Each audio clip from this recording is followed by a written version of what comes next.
বন্ধুরা, এই বছর ভাইফোঁটার দিন আপনারা যাই খান, এই 5টি খাবার কিন্তু আপনারা ভুলেও মুখে তুলবেন না। এবং এই দিনে আপনারা ভুল করেও এই 6টি কাজ একদম করবেন না, নইলে নিজেরাই কিন্তু বন্ধুরা আপনারা আপনাদের জীবনে তথা আপনাদের পরিবারে আপনারা নিজেরাই দুর্ভাগ্যকে ডেকে আনবেন। ফলে সারা বছর আপনারা বিভিন্ন রকম সমস্যায় পড়তে পারেন। এক কথায় বলতে গেলে সারা জীবন দুঃখ, দারিদ্রতা, দুর্ভাগ্যে ভুগবেন। তাই কবে পড়েছে এই 2024 সালের ভাইফোঁটা, এবং এই ভাইফোঁটার দিন আপনারা কোন সময়তে ভাইফোঁটা দেবেন না, এবং আপনারা কি কি কার্য করবেন, এবং কি কি কার্য এই দিনে আপনারা ভুল করেও একদম করবেন না, তা জানতে বন্ধুরা আপনারা পুরো ভিডিওটি সম্পূর্ণ শেষ পর্যন্ত দেখুন। বন্ধুরা, এই ভাইফোঁটা বা ভাতৃদ্বিতীয়া বাকি 5টা দিনের মতন নয়। এই পবিত্র দিনে স্বয়ং পরমেশ্বর ভগবান শ্রীকৃষ্ণ আমাদের মর্তধামে আসেন ভাইফোঁটা গ্রহণ করে 2 হাত ভরে আশীর্বাদ করতে। তাই এই দিনটা অত্যন্ত পবিত্র বন্ধুরা। এই দিনেই মৃত্যুর দেবতা মানে যমরাজের কপালেও ভাইফোঁটা দিয়েছিলেন তার বোন যমুনা। তাই মান্যতা অনুসারে বন্ধুরা এই দিনে প্রত্যেক বোনেরা তার ভাই বা দাদার কপালে ফোঁটা দেয়। এছাড়াও বন্ধুরা আরও একটি মান্যতা অনুসার এই দিনে ভগবান শ্রীকৃষ্ণ নরকাসুর নামে এক অসুরের বধ করার পর তার বোন সুভদ্রা তাকে মিষ্টি খাইয়ে তার কপালে ফোঁটা দিয়েছিলেন। সেই থেকেই বন্ধুরা ভাইয়ের কপালে ফোঁটা দেওয়ার পর ভাইকে মিষ্টি মুখ করানো হয়। তাই বন্ধুরা প্রত্যেক বছর কার্তিক মাসে শুক্লপক্ষে দ্বিতীয়া তিথিতেই পালন করা হয় এই ভাইফোঁটা। কিন্তু বন্ধুরা এই বছর ভাইফোঁটার দিন ভুল করেও এই সময়ে দাদা বা ভাইয়ের কপালে ফোঁটা দেবেন না, নইলে আপনার দাদা বা ভাই সারা জীবন গরিব হয়েই থেকে যাবে। হ্যাঁ বন্ধুরা, আপনি একেবারে ঠিকই শুনছেন। বন্ধুরা, এই পবিত্র ভাইফোঁটার সঠিক সময়ে আপনি যদি আপনার দাদা বা ভাইয়ের কপালে ফোঁটা দেন, তাহলেই আপনার ভাই ও দাদা কোটি কোটি টাকার মালিক হয়ে যেতে পারে। সেই সঙ্গে সারা জীবন সুস্থ নিরোগ হয়ে আনন্দময় মধুময় জীবন কাটাতে সক্ষম হবেন। হ্যাঁ বন্ধুরা, যে ভাই বোনের মধ্যে সুসম্পর্ক বর্তমান, যে ভাই বোন অবশ্যই চায় তার ভাইয়ের বা দাদার আর্থিক আয় উন্নতি হোক, সুস্থ নিরোগ হয়ে আনন্দময় জীবন কাটাক, ভাইফোঁটার শুভ সময়টি বা শুভ মুহূর্তটি মাথায় রাখার চেষ্টা করবেন। অর্থাৎ ভাইফোঁটার শুভ মুহূর্ত বা শুভ সময়ের মধ্যে ভাই বা দাদার কপালে ফোঁটা দিতে ভুলবেন না। আর এই বিশেষ শুভক্ষণে আপনারা যদি এই ভাইফোঁটার অনুষ্ঠানটি পালন করেন, তাহলেই সুফল মিলবে আপনাদেরই। তাই এই প্রসঙ্গে বিস্তারিত জানার আগে আপনাদের বলে রাখি, আপনি যদি আমাদের এই চ্যানেলে নতুন হয়ে থাকেন তাহলে চ্যানেলটি অবশ্যই সাবস্ক্রাইব করুন এবং পাশে থাকা নোটিফিকেশন বেল আইকনটি ক্লিক করুন। কারণ আমি বিভিন্ন প্রকার তন্ত্র মন্ত্র, বশীকরণ, টোটকা, বাস্তু টিপস, জ্যোতিষশাস্ত্র, পুজো আরাধনা এবং ব্ল্যাক ম্যাজিক করা নিয়ে নিত্য নতুন ভিডিও আপলোড করে থাকি, যা প্রয়োগ করার মাধ্যমে আপনার জীবনে থাকা সকল প্রকার সমস্যার সমাধান হয়ে যাবে। চলুন এবার মূল আলোচনায় প্রবেশ করা যাক। তবে মূল আলোচনায় প্রবেশ করার আগে আপনারা যদি স্বয়ং পরমেশ্বর ভগবান শ্রীকৃষ্ণের আশীর্বাদ ও কৃপাদৃষ্টি লাভ করতে চান, তাহলে জয় শ্রীকৃষ্ণ, রাধে রাধে লিখে কমেন্ট অবশ্যই করবেন। বন্ধুরা, প্রতি বছর কালী পুজো দীপাবলির পরেই উদযাপিত হয় এই ভাইফোঁটা উৎসব ভাতৃদ্বিতীয়া বা ভাই দ্বিতীয়া নামেও পরিচিত। এটি ভাই বোনের অটুট বন্ধনের উৎসব। ভাইফোঁটা ভাই ও বোনের চিরন্তন ভালোবাসার প্রতীক। তাই এই কালী পুজো ও দীপাবলির পরে গোটা দেশ জুড়েই পালিত হয় এই ভাইফোঁটা বা ভাতৃদ্বিতীয়ার উৎসব।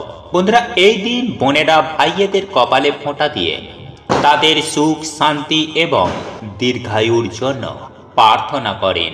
আবার অন্যদিকে ভাইয়েরা বোনেদের প্রতি স্নেহ বর্ষণ করেন। বন্ধুরা, এই ভাইফোঁটা একটি ঘরোয়া অনুষ্ঠান হলেও ব্যাপক উৎসাহ ও উদ্দীপনার মধ্য দিয়ে পালিত হয়। কিন্তু শুধুমাত্র ভাইয়ের কপালে ফোঁটা দিলেই চলবে না বন্ধুরা। এর জন্য ভাই ফোঁটার দিনক্ষণ ও শুভ সময় বা ফোঁটা দেওয়ার যে শুভ মুহূর্ত সেটাও প্রত্যেকের জানা প্রয়োজন।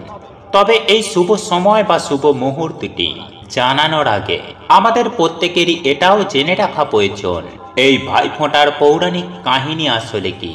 বন্ধুরা, পৌরাণিক কাহিনী অনুসারে ভগবান সূর্য ও তার পত্নী সন্ধ্যার সন্তান ছিলেন স্বয়ং ধর্মরাজ যম ও যমুনা।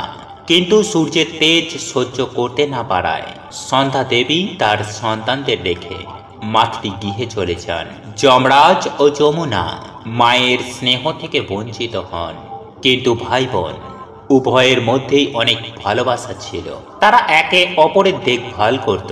যমুনার বিয়ে হবার পর তিনি তার ভাই যমকে বহুবার বাড়িতে নেমন্তন্ন করতেন, কিন্তু তিনি যাননি। বহুদিন পর ভাই দ্বিতীয়ার দিন ধর্মরাজ যম বোনের বাড়িতে যান।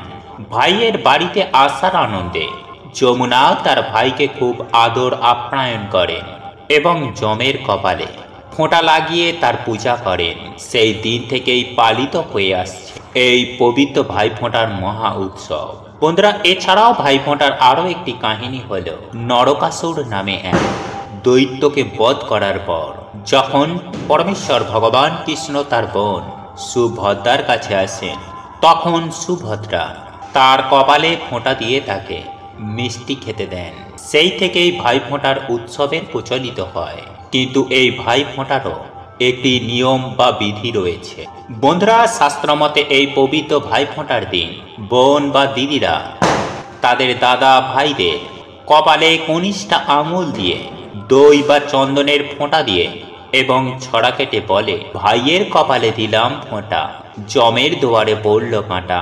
যমুনা দেয় যমকে ফোঁটা, আমি দিই আমার ভাইকে ফোঁটা। ভাইয়ের কপালে দিলাম ফোঁটা, যমের দুয়ারে পড়ল কাঁটা। যমুনা দেয় যমকে ফোঁটা, আমি দিই আমার ভাইকে ফোঁটা। বন্ধুরা, এই শ্লোক বাক্যের মাধ্যমে বোনেরা তার ভাইয়েদের কপালে 3 বার ফোঁটা দেয়। এরপর বোন তার ভাইয়ের মাথায় ধান ও দুর্বা ঘাসের শীষ দিয়ে আশীর্বাদ করেন। এই সময়ে শঙ্খ বাজানো এবং উলুধ্বনি দেওয়া উচিত। এরপর দিদি তার ভাইকে আশীর্বাদ করেন এবং ভাই বা দাদা তার বোন বা দিদিকে প্রণাম করে আর ভাই বোনকে আশীর্বাদ করে থাকে। এইভাবেই বোনেরা ভাইয়ের সুস্থতা ও দীর্ঘায়ু কামনা করে। তারপর ভাইকে মিষ্টি খাওয়ানো হয় এবং ভাই বোনের মধ্যে উপহার আদান প্রদান করা হয়। তবে এই পবিত্র ভাইফোঁটার নিয়ম পরিবারের রীতিভেদে পরিবর্তিত হয়ে থাকতে পারে, কিন্তু এই পবিত্র ভাইফোঁটার সব থেকে গুরুত্বপূর্ণ বিষয় হল ভাইফোঁটার শুভ মুহূর্ত।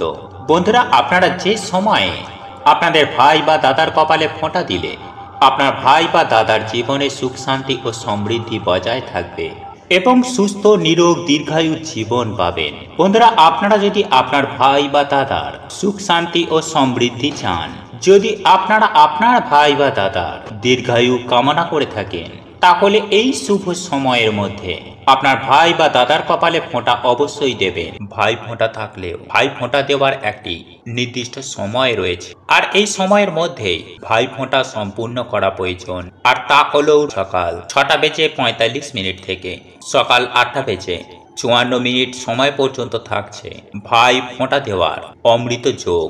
এছাড়াও সকাল 11:44 থেকে দুপুর 2:37 পর্যন্ত থাকছে ভাই ফোঁটা দেওয়ার আরও একটি শুভ যোগ।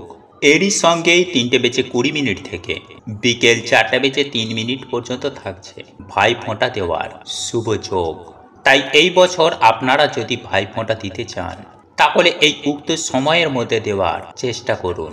এই 3টি শুভ সময় ছাড়া অন্য বাকি সময়ে আপনি যদি ভাইফোঁটার অনুষ্ঠান সম্পূর্ণ করেন, তাহলে সেটি আপনাদের জন্য ভালো হবে না। তাই চেষ্টা করুন এই শুভ সময়ের মধ্যে ভাইফোঁটা সম্পূর্ণ করার।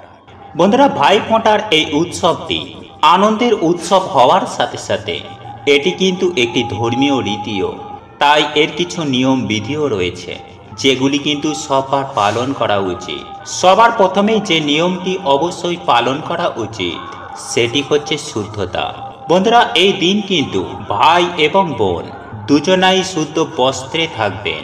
স্নান সেরে শুদ্ধ বস্ত্র পরিধান করে তারপরেই কিন্তু ফোঁটা দেওয়া উচিত অথবা ফোঁটা নেওয়া উচিত।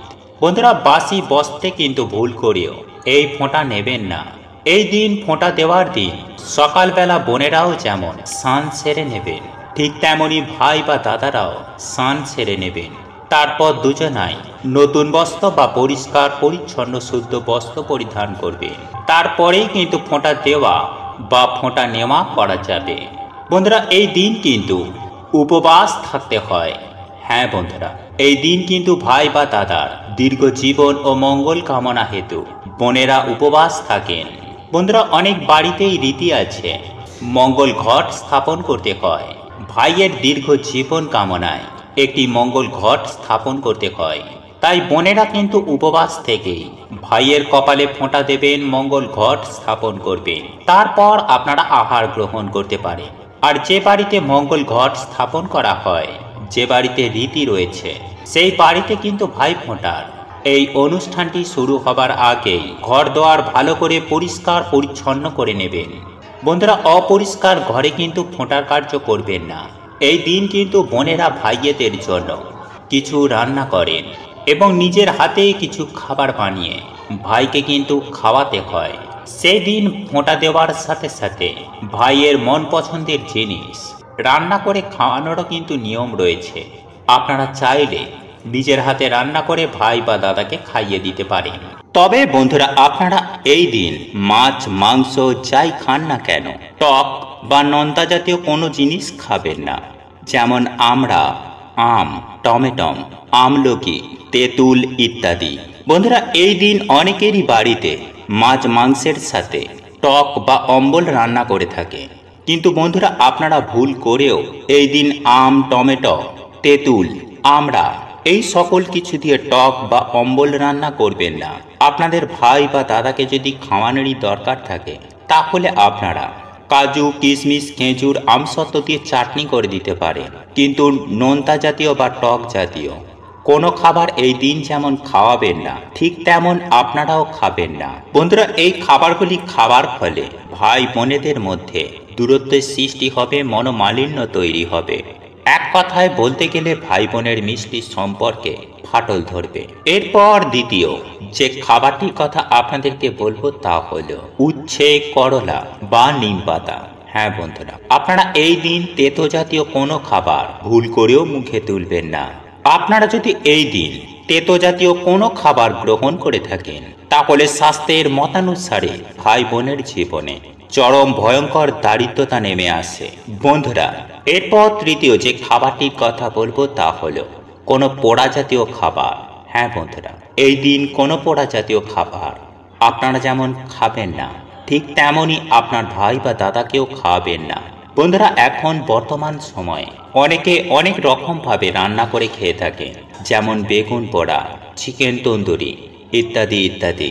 বন্ধুরা এই ধরনের পোড়া জাতীয় খাবার আপনারা ভুল করেও খাবেন না। এই দিন পোড়া জাতীয় খাবার খেলে শাস্ত্রমতে মনে করা হয় ভাই ও বোনের ভাগ্য একেবারে পুড়ে যায়। বন্ধুরা একই সঙ্গে আপনাদেরকে জানিয়ে রাখি যে এই ভাইফোঁটার পবিত্র দিনে আপনারা মদ্যপান, নেশা ভাঙ করবেন না।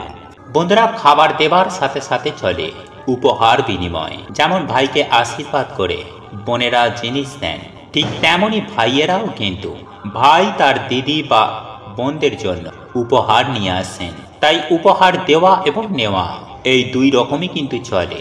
সেই দিন বোনেরা খালি হাতে নয়, ধান এবং দূর্বা দিয়ে ভাইয়েদের আশীর্বাদ করবেন। এবং যদি ছোট বোন হয় তাহলে দাদারা তার আদরের বোনকে ধান এবং দূর্বা দিয়ে আশীর্বাদ করবেন এবং উপহার দেবেন। তবে এই উপহার দেওয়ার ক্ষেত্রে আপনাদেরকে জানিয়ে রাখি যে আপনারা ভুল করেও কালো রঙের কোনো জিনিসপত্র দেওয়া নেওয়া করবেন না, এটা অত্যন্ত খারাপ।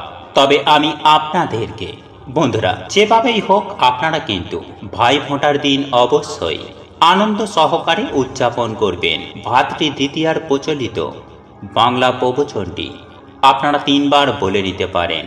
ভাইয়ের কপালে দিলাম ফোঁটা, জমের দুয়ারে পড়ল কাঁটা, যমুনা দেয় জমকে ফোঁটা, আমি দিই আমার ভাইকে ফোঁটা, জম যেমন হয় চিরজীবী, আমার ভাই যেন হয় তেমনই চিরজীবী। আপনারা দেখবেন আপনাদের বাড়িতে ঝগড়া ঝামেলা মনোমালিন্য কেমন কমে গেছে। সবার মন শান্ত রয়েছে, বাজে চিন্তা মাথায় আসছে না, কাজে পড়াশোনার ক্ষেত্রে মন লাগছে। এবং সব থেকে গুরুত্বপূর্ণ হচ্ছে যে নেগেটিভিটির জন্য আপনাদের আয় উন্নতি আটকে ছিল, তা থেকেও কিন্তু বন্ধুরা আপনারা বেরিয়ে আসতে পারবেন। ফলে আপনাদের আর্থিক উন্নতি অবশ্যই হবে। কারণ বন্ধুরা এই সৃষ্টিতে যেমন সমস্যা রয়েছে ঠিক তেমনই তার সমাধানও রয়েছে। যেমন খারাপ রয়েছে তেমন ভালোও রয়েছে। তাই কিছু নিয়ম যদি বন্ধুরা আমরা আমাদের জীবনে প্রয়োগ করি, তাহলে ভগবান আমাদের সুখ শান্তি সমৃদ্ধিতে ভরিয়ে দেন। বন্ধুরা বহু প্রাচীন কাল থেকে আমাদের বাড়িতে পুজোর সময়ে ধূপধুনো ও প্রদীপ ধরানো হয় এবং সাথে সাথে শঙ্খ বাজানো হয়। কারণ বন্ধুরা এই সকল কার্যে যেমন দেবদেবীরা প্রসন্ন হন, ঠিক তেমনই নেগেটিভ এনার্জি ও জীবাণু এতে অনেকটাই নাশ হয়ে যায়। তাই প্রত্যেক বাড়িতে আমাদের সন্ধ্যাবেলায় সন্ধ্যা আরতি করার পর এমন কাজগুলি অবশ্যই করা দরকার। কারণ বন্ধুরা বাস্তুশাস্ত্র বলছে যে আমাদের বাড়িতে জমে থাকা অশুভ শক্তি আমাদের পুরো সংসারকে একেবারে তছনছ করে দিতে পারে। যেমন পরিবারে কেউ কারোর কথা শুনতে চায় না, হঠাৎ করেই সম্পর্কের মধ্যে ফাটল, মাথায় সদা সর্বদাই বাজে চিন্তা আসা, ডিপ্রেশন, রোগ ব্যাধি দুর্ভাগ্য মানুষকে ঘিরে ধরে। আসলে বন্ধুরা দেখবেন মেঘের জন্য যেমন সূর্যের আলো ঠিকমতো প্রবেশ করতে পারে না, ঠিক তেমনই বন্ধুরা এই নেগেটিভিটির জন্য অর্থাৎ অশুভ শক্তিও আমাদের জীবনে সৌভাগ্যকে আসতে দেয় না। তাই বন্ধুরা বাড়ি থেকে বা আমাদের জীবন থেকে এই অশুভ শক্তিকে দূর করার জন্য সবার প্রথমে আপনারা এই দিন যা করবেন, সন্ধ্যাবেলায় আপনারা সন্ধ্যা আরতির পর 3 বার শঙ্খ অবশ্যই বাজাবেন।